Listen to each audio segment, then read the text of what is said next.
Let's say, just for the sake of argument, that I am married, which I'm not, but let's say I am. Happily married, healthy kids, great career, no complaints or problems worth mentioning. And let's say I'm at home one night with the kids put to bed and the wife at ladies' auxiliary or whatever.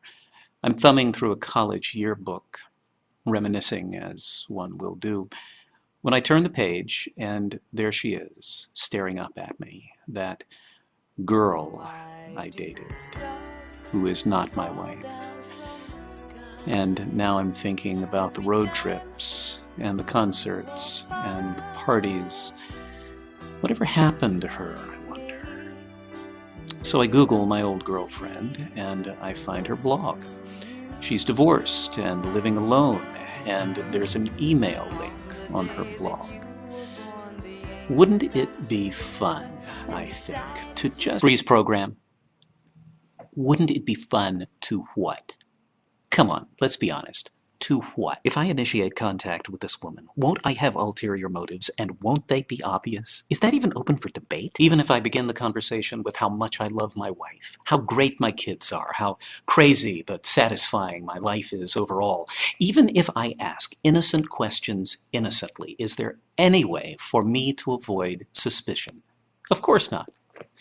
But that's because I'm a man, isn't it? And men are never above suspicion, are they? No. Nor should we be. It's different for women. Women are better. Case in point, a couple of years ago, an old girlfriend emailed to say that she was happily married to a man who'd given her several lovely children.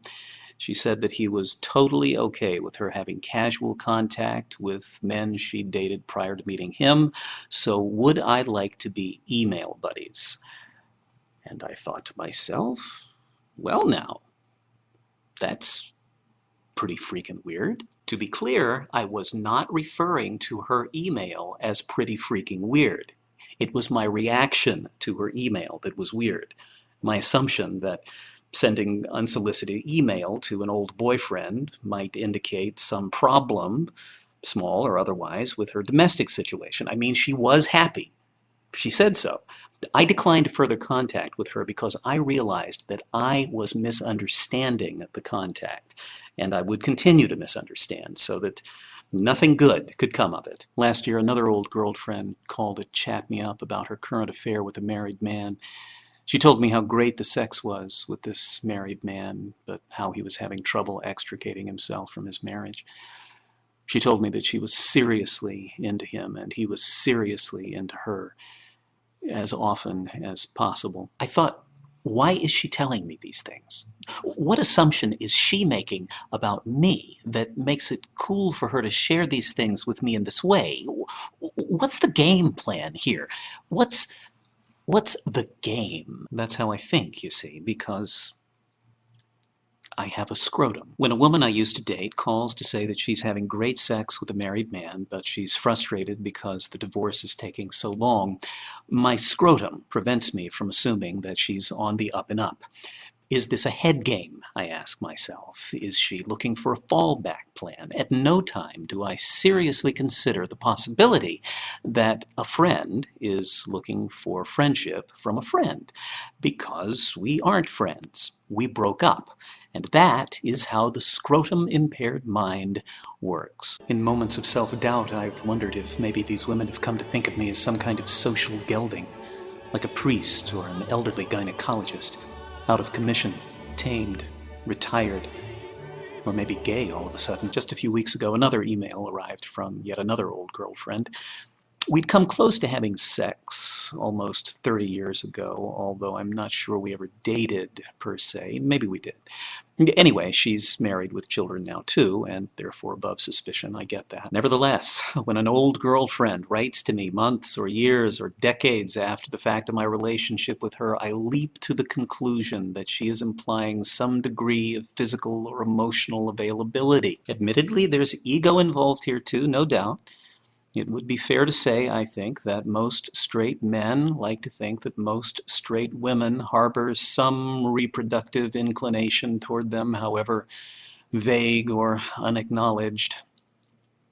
We're all a little dangerous in our own minds. We scorn the unassertive bald guy who says, "Yes, my pet," to his overbearing wife. And then there's protocol, isn't there? The rules of engagement, what's left of them, passé as they may be today. Maybe it's worth noting that I was taught the rules by people who were born in the 1930s, and I know exactly how my father would have reacted if my mother ever had sent a "just wondering how you've been doing" letter to an old boyfriend. He would have reacted unambiguously. So it's me, my upbringing, my baggage, you know, which is why these old girlfriends wafting back into my life, plain dealing as they are, their intentions pure, straightforward, wholesome, unambiguous, they disturb me. So ladies, please, if you and I have dated, certainly if we have ever had sex, consider this before you click that email link on my blog. I am very likely to misunderstand your motives. If, on the other hand, I am not misunderstanding your motives, hi, my God, I was just thinking about you.